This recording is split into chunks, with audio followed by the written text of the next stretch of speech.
Hi, everybody. I'm really happy to welcome you to another episode in our series of short conversations on Biden's supply chain policies. There's obviously a ton going on in the supply chain space. And what we're really trying to accomplish with these videos is to cut through some of the noise and hone in on some of the legal and regulatory implications that we think should be top of mind for in-house counsel and compliance regulatory professionals and companies. I'm Kerry Contini. I'm a partner in the DC office of Baker McKenzie, and I'm joined by two other partners in the DC office of Baker McKenzie today, Veleka Peeples-Dyer and Maurice Bellan. Today, we'll be talking about another of the critical supply chains that the Biden administration has been focused on, and that's the pharmaceuticals and active pharmaceutical ingredients supply chain. And that last part, by the way, we'll often refer to as API. So if you hear us say API, we mean active pharmaceutical ingredients. We've all experienced firsthand how critical these supply chains are over the past couple of years. And we've seen what can happen when there are disruptions or shortages.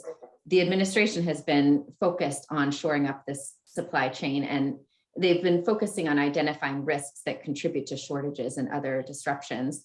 There have been a range of risks identified, but one of the areas of emphasis of the administration has been the administration's finding that there is an over-reliance on foreign sources for these types of items. So in particular, there is a lot of reliance on China and India, which are major sources of pharmaceutical products and APIs. And there are particular vulnerabilities when it comes to generic drugs, where a report issued by the administration in June of last year said that 87% of API facilities for generic drugs are located overseas. And since generic drugs represent about 90% of all prescriptions fulfilled here in the United States, that's got a major impact on these supply chains.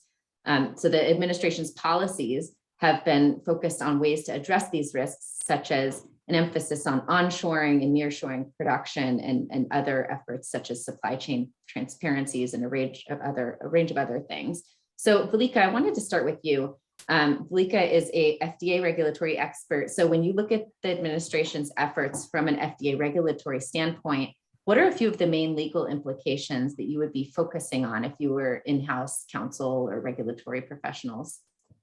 Absolutely. And thank you so much, Kerry. The good thing is that I have been in-house counsel, faced with this very issue, certainly not a pandemic, but faced with the continuing concern of manufacturing shortages. So I'll start out by saying this is not new, right, to the industry. I would definitely say that the pandemic has certainly underscored and highlighted our dependence on sources outside the United States. So if I were in-house counsel, again, my thought process would be really around continuing to make sure we meet the current forecast. So API and products, finished products are all set to a certain forecast, whether that's a 3-month, 6-month, 18-month, long-term and short-term forecasting that companies do to try to make sure they have enough product to hit all the shelves eventually through our wholesale distribution chain and our various other supply chains. And so one, you want to make sure you can keep up with your current supply. So speaking with your suppliers and your manufacturers, both within the US and outside the US, to try to make sure you can keep up with that. And then two, understanding the requirements that are in place, including any new requirements that are in place over the last 2 years about reporting, making sure we're keeping up with our supply. We're reporting if we find out that we're going to have or we anticipate any drug shortages, any shortages in API, any shortages in excipients, which of course are what's around the API, that helps complete the formulation for a drug product. And then obviously one of the biggest goals that the Biden administration has discussed is looking at ways to partner around the world, because unfortunately it's just not possible for us to be able to manufacture every single component of a medical device or every single part of a drug, API, formulation, excipients, raw materials in the United States. It's just not possible. So looking at partnerships, in our agreements that we have to try to figure out what types of things can we do? How can we bring some manufacturing capabilities back into the United States? I think the difficult part of one of the difficulties of this, and it's been difficult for years, obviously, even more so now, is that the manufacturing processes and what goes in a drug product start long time ago, right? They start way back. So they start, 10 years back when you're looking at putting the drugs in humans. So any type of change to that manufacturing process is going to necessitate a change in the FDA documents for those products. So I think you're thinking very long term about how you might be able to implement changes that could actually help in the long term. Thanks, Veleka. Yeah, that's really interesting. And another lever that the U.S. government has been pulling here is on the government procurement side. The U.S. government, of course, is a major purchaser of a whole lot of things, including pharmaceuticals and APIs. Maurice, I wanted to ask you, what changes have you been seeing the Biden administration make in the government procurement space to secure the supply chain, and what would be the implications for companies? Thank you, Kerry, for the question. That is a very good question and a tough question when you talk about the government procurement space for the Biden administration. Obviously, a top priority for any GC of a pharmaceutical company that has large government procurement contracts, obviously in the pharmaceutical space, the U.S. Government is a big customer to many pharma companies. The supply chain security issue is of paramount. There is flexibility has been an effort in the chain by the Biden administration wanting there to be more flexibility in that chain. But in government procurement contracts that have been negotiated from the inception of R&D, through the entire process, years ahead of the pandemic, changes, although proposed, I think, are somewhat, in my opinion, wish lists for many of, both for the White House and the reality of those changes really coming to fruition are going to be difficult in the government procurement space, mainly because of the priorities for any GC with government procurement contracts. One is confidence in the integrity of the materials being sourced. Two, the security of that supply chain, just for national security reasons. And so when you talk about diversification in sourcing and developing strong redundancy protocols, that becomes a challenge in the government procurement space, because all of your suppliers need to be, and where those products are coming from, are essentially pre-negotiated with your government agencies and sourcing. And so when you have changes, and the Biden administration's attempt to sort of lean on these changes actually impacts both security pressures and the economic pressures of development. As you mentioned earlier, China and India, essentially from a labor perspective, are able to sort of produce and source some of these drugs and raw materials at a cheaper price and cost for pharmaceutical companies. And so the wanting to sort of both domesticate and nearshore supplies is an effective strategy, but also has cost impacts. Can that drug be developed, at the profitability level and the cost level that's necessary for that particular pharmaceutical company? So while I do think that the nearshoring efforts and the efforts to sort of supply materials for domestic production helps control political instability, from a cost and economic risk factor, the cost of those drugs and potential costs ultimately to consumers are going to be a factor that most general counsels are going to need to be aware of. So those things actually are not necessarily congruent, and in fact, in some cases, they may appear incongruent. And so that's going to be the tension between the sort of policy direction, and the realities of folks with government procurement contracts, which tend to have very lean margins. Thanks for those comments. And, as you were talking, as both of you were talking, I was thinking, one theme that we've seen throughout these discussions is that, of course, not just for the supply chain, but other critical supply chains, the Biden administration is very focused on trying to increase domestic manufacturing of key components and ingredients and things in these different supply chains.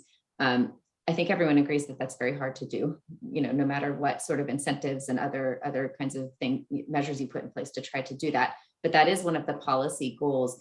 And, regardless of how far the Biden administration gets in meeting those goals, it's going to result in a lot of legal and compliance considerations for companies. There are going to be more regulations. There's going to be an impact on government contracts. There's going to be an impact on FDA regulations. So there's just a lot to keep an eye on, regardless of whether a particular company plans to onshore or move or diversify its manufacturing. There's just a lot that they will need to keep an eye on. So I wanted to ask both of you, just looking a bit further down the road, if you're in-house counsel, what would you be keeping an eye on? What would you be watching out for as the Biden administration enters into its second, third, fourth year?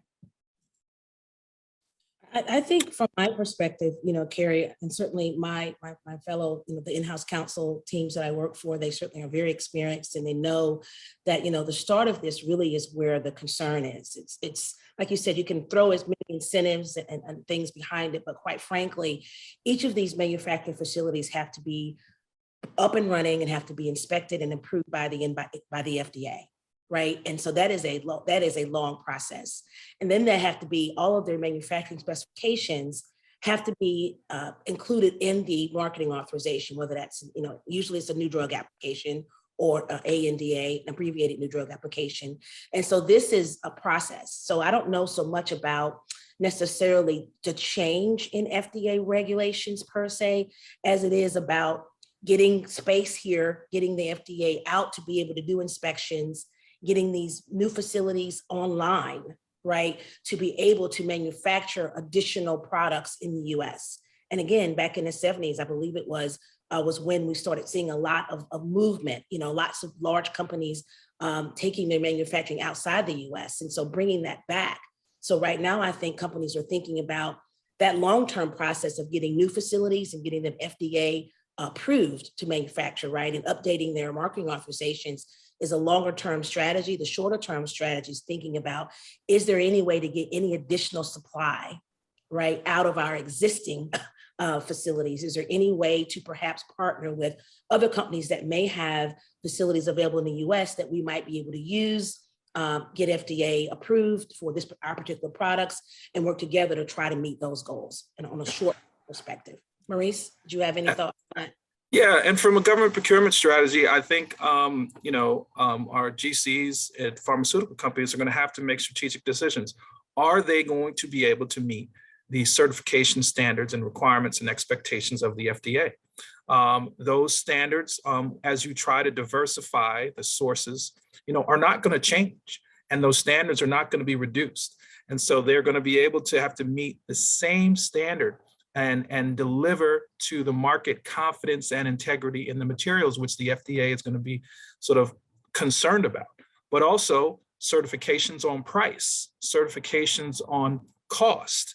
Those are negotiated very closely and carefully within the government procurement context. And so any market fluctuations, political, or natural, impacts to sourcing can affect, your supply from a government procurement standpoint. And if that impacts your price, if that impacts your costs, and there are certain certifications made to the government based on price and cost, you now have challenges, legal potential challenges that you would have to face, where you've certified to a certain profitability level and cost, any of that you can meet in order to meet the contract terms, or you take a economic loss potentially to your company. Now, the Biden administration is talking about sort of support, by the way of investments. Certainly that might incentivize companies to take that risk if they feel that the government is going to subsidize that in some material way. But those are considerations that I think your general counsels and are going to have to weigh as they advise their business units, that are engaging in producing significant amount of drugs for government agency. Well, thanks to both of you. This has been a really interesting discussion. And I wanted to encourage everyone who's watching or listening to check out our other videos. There's similar short discussions on general trends across all industries, and also some other videos on some key supply chains like this one, semiconductor supply chains, large capacity battery supply chains, and critical minerals and strategic materials. And of course, feel free to reach out to us if you're ever interested in discussing these issues further. Thank you.